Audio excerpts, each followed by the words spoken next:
What's going on, everybody, and welcome back to Comic Breakdown. If you guys are new to the channel, do me a favor and hit that sub button. Hit that notification bell, make sure you're not missing any of the awesome content that we have coming out. With this video, we are jumping into Action Comics Superman, issue number 1042. If you have not been keeping up with this ongoing series, be sure to check out the link in my description as well as the top of this video. It'll get you completely caught up on everything going on with Superman. Making his way to Warworld. Accompanied by the Authority, he has come to free this planet from Mongul's grasp, having to build a revolution from the ground up. The day has finally come for the people to fight back, and Big Blue is leading the charge. Be sure to buy the comic, support the industry, and with that being said, let's dive into this breakdown. Alright gang, so this is taking place before Death of the Justice League, the comic that came out today, and you don't want to miss it. It starts us off with Lois Lane. Foul Law is currently in a chamber, trying to heal up from the Genesis fragment. The last time we saw her awake, she had tried to kill the House of El. This was under the orders of Mongul, having the threat of losing all of her people unless she did this. She had no other option. But Lois Lane and the others, they have learned a lot about her people. They are the lost tribe of Kryptonians. Nearly 3,400 years ago, a Kryptonian scientist had been murdered. The followers, they decided to leave Krypton, leaving no trace, no fingerprints of where they are going. It is only now that Superman and the others are learning of their existence. And that is because so many of them have been enslaved on Warworld. And that's what jumps us into the fray. The rebellion has begun. Superman leading this charge with Midnighter right by his side. As they fight their way through all of these ranks, they come across the Teacher, the mad scientist that has Manchester Black locked up and has been really examining his abilities and his illusion arts. But more than that, they have OMAC on their side. Superman trying to let her know that she doesn't need to do this. He knows exactly why she is doing this. Mongul had promised her to save the one person she truly cares about. But Superman tells her that this is not the way. And if you want to stand in the way of freedom, Superman has no problem putting her down in the dirt. Because while Superman may see the good in her, if she is going to sit here and be manipulated by Mongul, is going to try and stand in their way, Superman wants her to know that she can give it her best shot. As the Teacher begins to summon these giant beasts, it looks like they might be outnumbered and lose this fight. Their one shot is the Orphan Box, where the Teacher gets all of his power from. If they can get their hands on that box, they can turn the tide of this battle, with Superman completely destroying the suit of OMAC, letting her know that she needs to stay down. And that's when they hear the thunderous voice. Mongul arrives and he is ready to lay down some hate, letting Superman know that he should have killed him. He should have taken Superman off of the board right from the beginning, a mistake he has now come to rectify.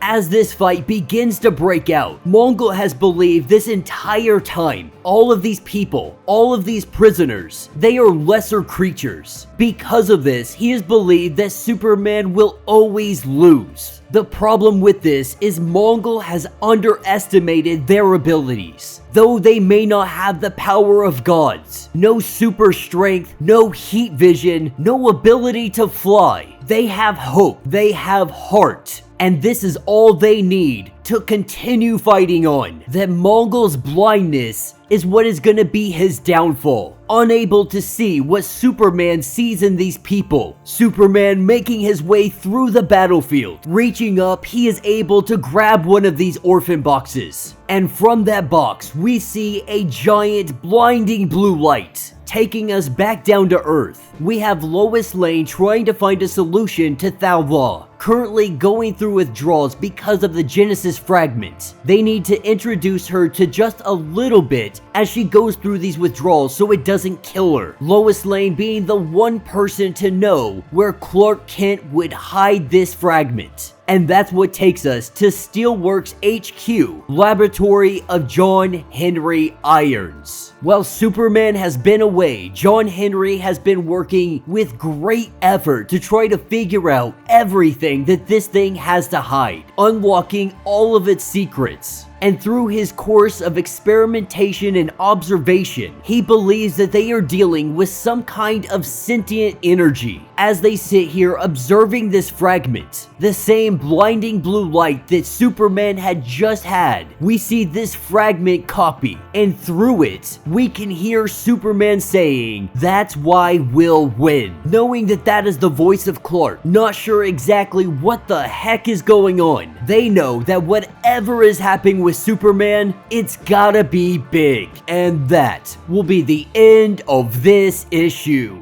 So let me know what you guys think down in the comments. You know, I'm really hoping that they continue this series on, even though we have the death of the Justice League. I'm not gonna give any spoilers away. Go watch the video, go buy the comic, because it's definitely gonna tell a lot. But this is all happening previous to that event happening. We see Superman teleported away in orbit of Warworld. So we have to assume that whatever revolution is about to really go down, it picks up after that event. What I'm really hoping for is that Action Comics is going to be continuing on with the same story and really seeing this thing all the way through. Because honestly, this saga has been one of my favorite things coming from DC Comics, especially having the Authority thrown into the mix. Midnighter arguably being my favorite part of all of this. But Manchester Black is a close second. I do believe that Thau is going to play a really big part in what is going to come. By all appearances, she seems stronger than a Kryptonian, not really knowing the true extent of her power. We saw the little power she had, and as she sits under this sun even longer, we can only imagine how strong she might become. Not only that, the Genesis fragment, it is still such a mystery, but there's a possibility that this could be